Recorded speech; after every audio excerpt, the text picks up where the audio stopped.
À la base, je suis acousticien, donc j'ai un master de sciences de l'ingénieur en acoustique et j'ai été ensuite prof particulier pendant quelques années. J'ai toujours voulu être enseignant, peu importe la discipline. Je me suis tourné vers le lycée professionnel, j'aurais pu parfaitement, si je maîtrisais l'espagnol, être prof d'espagnol. En L3, j'ai une prof qui, je sais pas pourquoi, elle m'a parlé de ça et puis elle m'a dit que ça donnait du sens à ce qu'on enseignait. Et voilà, ça m'a convaincue, tout de suite je suis partie en PLP.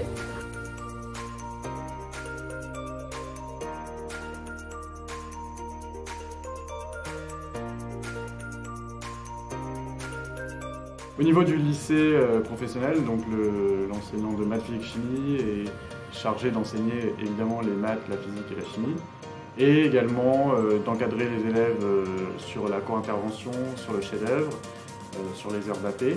Donc on essaye de redonner goût à l'apprentissage des maths et de la physique-chimie aux élèves, parce que c'est pas forcément un acquis quand on arrive en lycée professionnel. En lycée professionnel, on dit qu'on fait des mathématiques et des sciences utiles, c'est-à-dire que tout ce qu'on va proposer aux élèves, on essaye de le contextualiser et de faire en sorte que ça serve à l'élève dans son domaine, dans le domaine professionnel.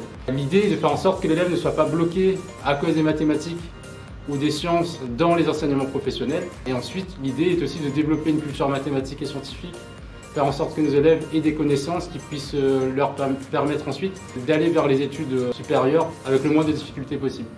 On va tout faire pour que la poursuite d'études soit positive et que les élèves réussissent dans leur avenir professionnel. La première chose qui me plaît, c'est qu'on est polyvalent.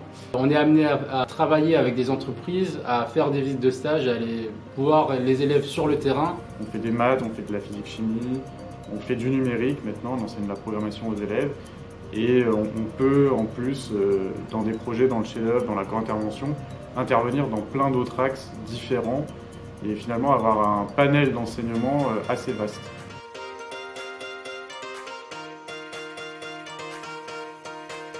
C'est vrai que c'est plus concret ce qu'on fait avec les élèves, c'est plus appliqué à leur métier. Même moi je découvre des choses en fait, c'est des métiers que j'aurais jamais découvert si j'enseignais en général et que voilà, j'aurais juste fait beaucoup de théorique et je trouve ça super en fait.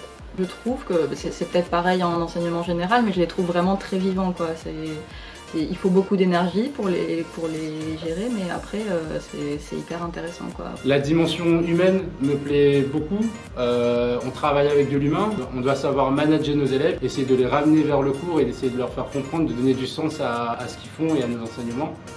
L'objectif étant d'apporter des connaissances à des élèves qui ont peut-être eu une histoire difficile avec l'école et ne viennent pas tous forcément avec le sourire au lycée. L'objectif est aussi d'accompagner les jeunes dans leurs projets professionnels de l'arrivée en seconde jusqu'en classe de terminale et de les préparer à intégrer le monde professionnel ou une formation post-bac.